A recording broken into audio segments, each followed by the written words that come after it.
হরে কৃষ্ণ কৃষ্ণ কৃষ্ণ হরে হরে, হরে রাম রাম রাম হরে হরে। নমস্কার বন্ধুরা, আজ কামোদা একাদশী।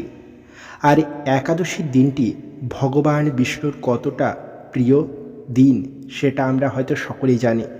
বছরে 24টা একাদশীর মধ্যে চৈত্র শুক্লপক্ষে পালিত হয় কামোদা একাদশী। আজকের দিনে অনেক ভক্ত মা বা ভক্ত বাবারা আজকের দিনে একাদশী ব্রত পালন করবেন। এই একাদশী পালন করলে কি ফল প্রাপ্ত হয় এবং এই একাদশীর ব্রত কথা সম্পূর্ণ আজকের এই ছোট্ট ভিডিওতে জানতে পারবেন। আজকে যারা একাদশী রেখেছেন বা আজকে যারা একাদশী রাখতে পারেননি, তারা অবশ্যই এই একাদশীর ব্রত মাহাত্ম্য একবার হলেও শ্রবণ করুন। কারণ আপনি যদি একাদশী নাও রেখে থাকেন, তাও এই একাদশীর ব্রত শ্রবণ করলেও সমান পূর্ণ লাভ। একাদশী পালনে আমাদের সমস্ত পাপ কর্ম সহজেই ঘুচে যায় এবং ভগবান বিষ্ণুর কৃপা সহজেই প্রাপ্ত করতে পারি আমরা। তাই আমাদের প্রত্যেকেরই উচিত এই একাদশীগুলি পালন করা।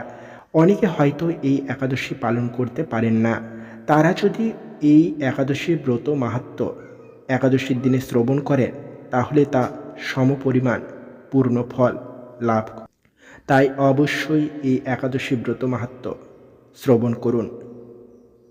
বরাহ পুরাণে এই একাদশী ব্রতের মাহাত্ম্য বর্ণনা করা হয়েছে। মহারাজ যুধিষ্ঠিরের প্রশ্নের উত্তরে শ্রী গদাধর বললেন, চৈত্র মাসের শুক্লা একাদশীর নাম শ্রী কামোদা। নরপতি দিলীপের প্রশ্ন অনুসারে মহর্ষি বশিষ্ঠদেব বললেন, এই একাদশী পুত্র দানকারী ও সর্বপাপ নাশকারী। ললিত নামে এক গন্ধর্ব, নমিতা নাম্নী এক গন্ধর্ব কন্যার প্রতি খুব আসক্ত ছিল। উভয়ের প্রতি উভয়ের গাঢ় প্রীতি, কেউ কারো ক্ষণিক বিরহ সহ্য করতে পারত না। রাজা পুণ্ডরিকের সভায় একদিন ললিত সুমধুর কণ্ঠে গান গাইবার সময় সেই সভায় নমিতাকে না দেখে চারিদিকে তাকে খোঁজ করলেন। তাতে গানের তালভঙ্গ হলো। সেই সভায় কর্কটক নামে এক নাগ ছিল। সে ললিতের রহস্যের কথা জানত। সে বিষয় রাজাকে বলায় রাজা ক্রোধ ভরে ললিতকে শাপ দিয়ে রাক্ষসে পরিণত করলেন। তখন রাক্ষস রূপে ললিত বনে বনে ঘুরতে লাগল। স্বামীর এমন অবস্থা দেখে নমিতা মহা দুঃখে কাতর হয়ে সে শাপ মোচনের জন্য চিন্তিত হল। দৈবযুগে শৃঙ্গী মুনির দেখা পেয়ে তার চরণে প্রণাম জানিয়ে ললিতের রাক্ষস রূপ প্রাপ্তির কারণ জানিয়ে সেই রূপ থেকে মুক্তি পাওয়ার জন্য কোনো ব্যবস্থা করতে বলায় শৃঙ্গী মুনি তাকে বললেন, চৈত্র মাসের শুক্লা একাদশী সমাগত। এই ব্রত যথাবিধি পালন করত।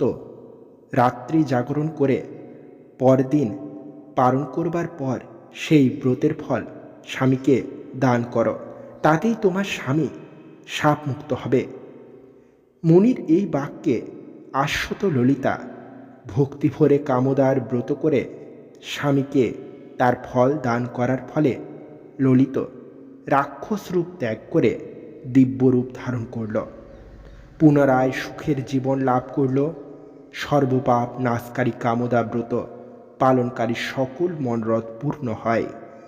এই ব্রত পাঠ বা শ্রবণে ব্রতী যা বাজপেয় যজ্ঞের ফল লাভ করে। তাই অবশ্যই এই একাদশীর ব্রত মাহাত্ম্য বেশি বেশি করে শ্রবণ করুন এবং সকলকে শ্রবণ করার সুযোগ করে দিন ভিডিওটি শেয়ার করে। তাহলে আপনারা বুঝতে পারলেন এই একাদশীর অর্থাৎ কামোদা একাদশীর ব্রত কথা। ভালো থাকবেন, সুস্থ থাকবেন। রাধে রাধে।